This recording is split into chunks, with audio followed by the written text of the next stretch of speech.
Du 22 octobre au 1er novembre a eu lieu les Vibrations Urbaines 13e édition, le festival des cultures urbaines de Pessac. À cette occasion, une grosse jam de graffiti fut organisée par les frères Coulure en hommage à la Halle des Sports de Belgrave, un lieu chargé d'histoire. Alors on se trouve aujourd'hui présentement dans la mythique salle, le fameux gymnase de Pessac des Vibrations Urbaines. Toutes premières éditions ici se sont déroulées, on a quitté cette salle il y a 5 ans à peu près et toutes les lettres de noblesse des DVU sont passées ici.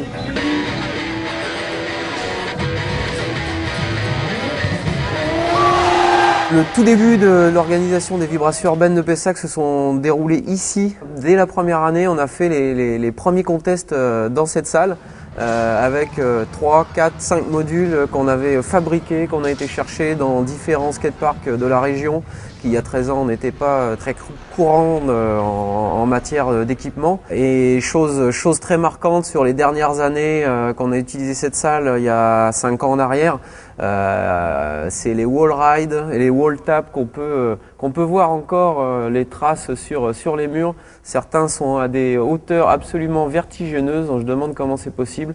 Ils sont à quasiment 6-7 mètres de hauteur, c'est incroyable.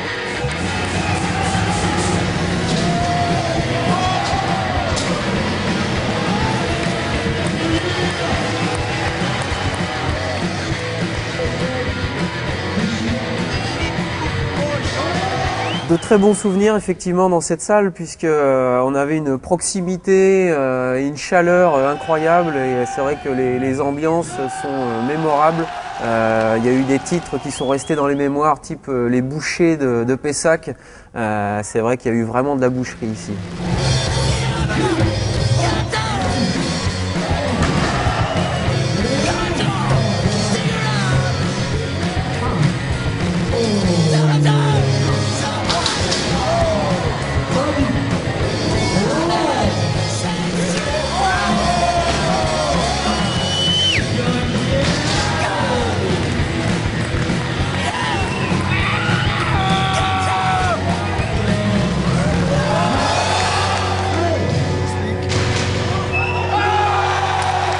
Après ce petit revival, Monsieur le maire nous communique sa vision du graffiti et la motivation de la commune de Pessac à célébrer la disparition de ce lieu culte. Le graffiti permet aux rues de chanter par les dessins qu'ils exposent, par les œuvres qu'ils exposent. Alors, c'est un art de la rue, un art éphémère, je crois par nature, et qui donc permet à tel ou tel moment d'avoir des expositions de rue. Et nous nous sommes dit, avec mes services, avec le service de la jeunesse, avec Frédéric Arnaud, qu'il était possible, alors que ici nous avions vu les vibrations urbaines naître dans cette salle des sports, d'abord de célébrer un peu sa disparition à notre manière, et en même temps de faire que ce mur vaste permette à des talents régionaux de dire tout leur art. Et donc voilà comment cet art éphémère a pris possession de ce mur, de notre salle de sport qui va être détruite dans quelques semaines. Le collectif des frères Coulure a été le grand metteur en scène de cette jam qui a pris possession du lieu durant le week-end de la Toussaint, en toute simplicité. Ouais, est-ce que c'est simple? Oui, c'est plutôt simple, sachant qu'on a fait appel à des gens qu'on connaissait plus ou moins, que le milieu graffiti à Bordeaux n'est pas non plus immense, et qu'on n'a pas fait appel non plus à 200 personnes. Donc là, on a une vingtaine de graffeurs, ils ont été assez faciles à joindre, très faciles à convaincre. Donc là-dessus, ça n'a pas été trop compliqué. Après, voilà, il y a tout le côté matériel qu'il fallait gérer avec l'aide de la mairie et de ses sponsors sur les VU. On doit être à 220 bombes sur du à peu près... on est un peu plus, on est environ 150 mètres carrés. Les mesures sont prises, les échafaudages sont montés, la jam peut débuter.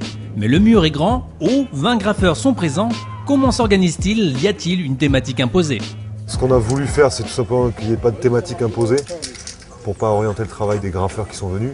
Par contre, nous, ce qu'on voulait, c'est qu'il y ait une construction générale pour éviter que ce soit simplement une alignade de lettrage ou de personnages sur 2 ou 3 niveaux, que ce soit quelque chose d'assez plat et qu'on voit un petit peu partout.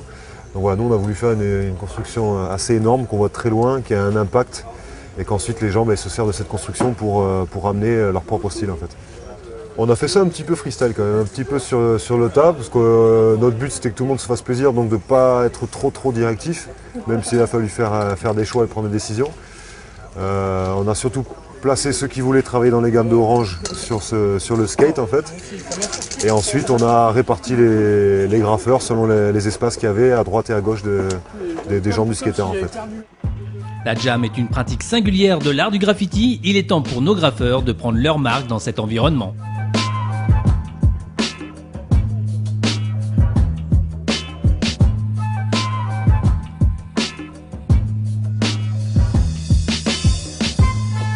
Retrouvons Ilm, le benjamin de cette jam. Je suis pas un habitué des jams déjà, mais c'est vrai que c'est très agréable. Hein. Cette jam, on m'a invité, donc c'est Romain Rouble qui s'occupe de ça pour cette année. Il m'a envoyé un mail.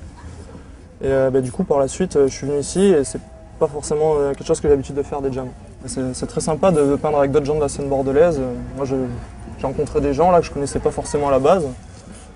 Et ouais, ça se fait dans la bonne ambiance, on échange, on a les mêmes passions.